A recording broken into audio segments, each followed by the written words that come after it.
लोगों को ये समझना पड़ेगा कि सिर्फ आईना रगड़ते रहने से साफ नहीं दिखा जा सकता, उसके लिए खुद का चेहरा भी धुलना पड़ता है।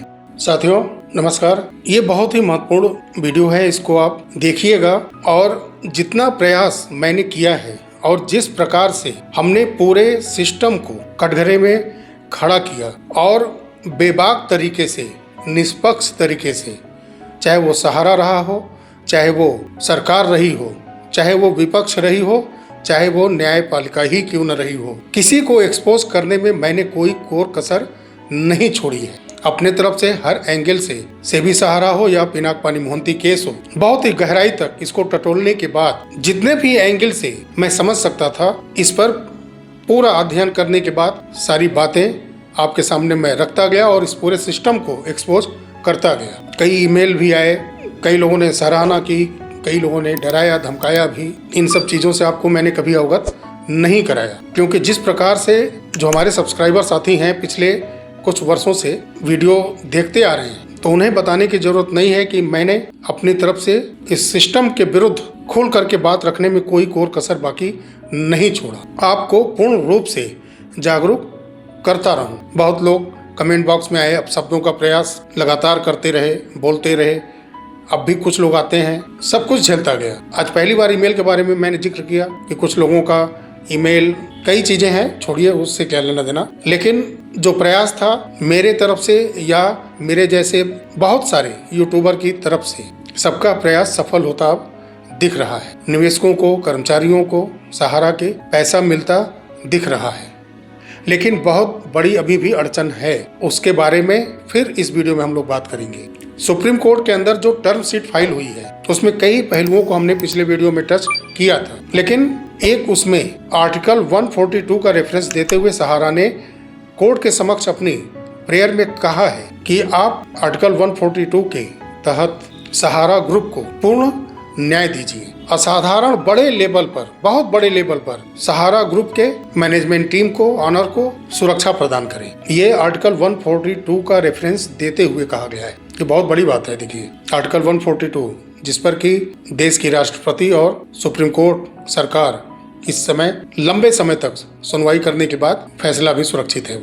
वो सबसे टॉप लेवल है, एक ब्रह्मास्त्र जिसको कह लीजिए, वो सुप्रीम कोर्ट का वो हथियार है। उसका रेफरेंस दिया गया है सहारा की तरफ से। कहा गया है कि सुरक्षा के साथ साथ देश के अंदर कहीं भी किसी भी प्रकार का, किसी के भी तरफ से, चाहे वो सहारा के एजेंट हों, पूर्व के डायरेक्टर रहे हों, किसी भी पद पर रहे कर्मचारी हों, किसी की देनदारी लेनदारी का कोई केस हो, जैसे फ्रेंचाइजी या कोई ऐसे जो इस पूरे ऑपरेशनल मोमेंट में साथ में रहे हों पहले, इस पूरे देश के अंदर किसी भी प्रकार का कोई भी केस है, उसको तत्काल प्रभाव से आर्टिकल 142 का रेफरेंस देते हुए प्रेयर किया गया है कि इसको बंद कर दिया जाए और एक कमेटी ऐसी बनाई जाए जिसमें, पिछले वीडियो में भी जिक्र किया था हमने, कि रजिस्ट्रार अथॉरिटीज के साथ साथ कोई एक बड़ा अधिकारी नियुक्त हो, जिनको इतनी शक्ति दी जाए कि वो ऐसे केस पर नज़र रखें और इस पर रोक लगाए रखें और वो इन केस की ऐसी समस्याओं का हल स्वयं से करें। उसी कमेटी की देखरेख में निवेशकों का जो पैसा है, कर्मचारियों की सैलरी है और जो लोन वगैरह है, टैक्स है, ये सब का भुगतान करते समय पूरे ट्रांसपेरेंसी तरीके से वो कमेटी ही तय करे। ये सहारा की तरफ से टर्म शीट में कंप्लीट लगभग कहा गया है इसी तरह से। अब मेरा ये कहना है कि सब कुछ सही है, लेकिन सहारा वो डाटा शो कराएगी जो सील बंद लिफाफा है, उसमें इसका जिक्र किया गया है कि सोसाइटीज की जितनी भी कंपनियां बनी हैं उसमें कितना का देनदारी बचा है, क्यूसॉप की कितनी देनदारी है, सहारा रियल एस्टेट और सहारा हाउसिंग में कुछ देनदारी बची है कि नहीं। ये सवाल मैं पिछले कई वीडियो में बार बार सहारा प्रबंधन से करता आया हूँ और वही सवाल इस समय सबसे महत्वपूर्ण हो गया है।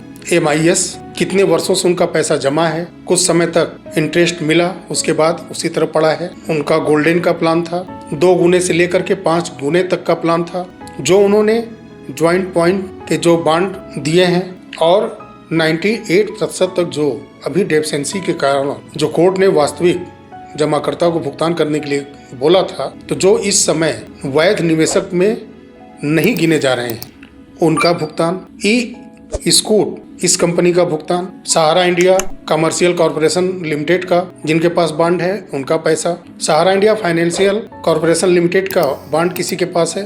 तो ऐसे जो नाम इस समय ध्यान आ रहा है मैंने आपको बता दिया। ऐसी बहुत सारी कंपनियां होंगी जिनकी अभी देनदारी होगी और बहुतों को सहारा ने दिया होगा, उनसे लेनदारी भी उनके ऊपर होगी।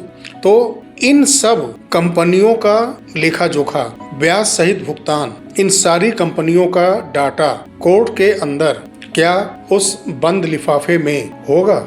ऐसा लगता है आपको? टर्म शीट में भुगतान का बात है, सैलरी देने का बात है, सब कुछ है, लेकिन वो डाटा नहीं है जो 10 से 13 करोड़ निवेशकों को जो बॉन्ड दिए गए उसका डाटा कहाँ है? बहुत दिनों से मैं लगातार अपने वीडियो के माध्यम से कहता आ रहा हूँ इस बात को कि प्रबंधन इसका खुलासा करे, क्योंकि ये अनिवार्य है। बिना इसके भुगतान कहाँ? मान के चलिए कि जिनके पास बॉन्ड है और फिलहाल तो उनको अवैध निवेशक बता ही दिया गया है, सहारा खड़ा नहीं दिखी, क्योंकि काफी समय हो गया है, 2 साल से ऊपर पोर्टल चल रहा है, इन निवेशकों का डाटा ही मैच नहीं किया है। तो क्या इसको सहारा महसूस करती है इनका डाटा कोर्ट में देगी जो सीआरसीएस पोर्टल पर नहीं दे पाई? अभी तक पैसा मिलता या नहीं मिलता? 5-5 हजार करोड़ 2 बार रिलीज किए गए तो उतना से भुगतान तो नहीं हो जाता, लेकिन सबका पैसा तो खड़ा हो जाता ना अगर डेफिशिएंसी को दूर कर दिया गया होता। नहीं मिलता, 10,000 रुपये भी नहीं मिलता, लेकिन ये क्लियर तो हो जाता कि हाँ इन 4 सोसाइटियों के ये जेन्युइन इन्वेस्टर हैं। कई एजेंट लोग मिल करके पिनाक पानी मोहंती केस में आईए लगाने में कामयाब हुए, बहुत ही सराहनीय प्रयास रहा। सेबी सहारा केस में एक रिट पिटीशन भी लगी है एनजीओ की तरफ से, उसमें कई बड़े एजेंट लोग साथ में मिल करके वो रिट पिटीशन लगाने में कामयाब हुए। लेकिन अब मैं उनसे यही कहना चाहूँगा कि 14/10/2025 से पहले आप एक्टिव हो जाइए, विशेष करके सेबी सहारा केस में भी और पिनाक पानी मोहंती केस में भी, कि डेफिशिएंसी का सलूशन बताइए, क्योंकि कोर्ट ऑर्डर में है पिनाक पानी मोहंती केस में कि वास्तविक जमाकर्ता को पैसा दिया जाएगा। तो जिनका डेफिशिएंसी है उनको सही कराने के लिए दबाव डाला जाए। पिनाक पानी मोहंती केस में जिन्होंने भी आईए लगाया है वो तुरंत कोर्ट में अपने सीनियर एडवोकेट के साथ लग जाएं कि नहीं, 14 अक्टूबर के पहले पिनाक पानी मोहंती केस, इन 4 सोसाइटीज के वैध अवैध जमाकर्ता का निस्तारण किया जाए। सेबी सहारा केस में जितना भी डाटा सहारा को देना है, बकाया पैसा अपने इन्वेस्टरों का, वो डाटा स्पष्ट रूप से लिया जाए। ये डील फाइनल मोहर सुप्रीम कोर्ट के लगने के पहले ये सारे जमाकर्ताओं का डाटा कोर्ट के टेबल पर पहुंचना चाहिए। अगर वो बंद लिफाफे में, जो सील बंद लिफाफा है डील के बारे में, सुप्रीम कोर्ट के सामने रखा जाएगा, उसमें अगर है तो बहुत अच्छी बात है। अगर है भी तो आप लोग एक्टिव हो जाइए, जो इन केस में आईए के माध्यम से चाहे रिट पिटीशन के माध्यम से सुप्रीम कोर्ट के अंदर पहुंच चुके हैं, वो पता करें कि क्या होने जा रहा है। डील फाइनल होने के पहले डाटा का कलेक्शन जरूरी है। कितने लाख करोड़ की देनदारी है, चाहे वो 1,74,000 करोड़ हो या 3 से 4 लाख करोड़ विथ इंटरेस्ट हो, ये पूरा डाटा कोर्ट के समक्ष होना चाहिए कि ये पहले देनदारी है।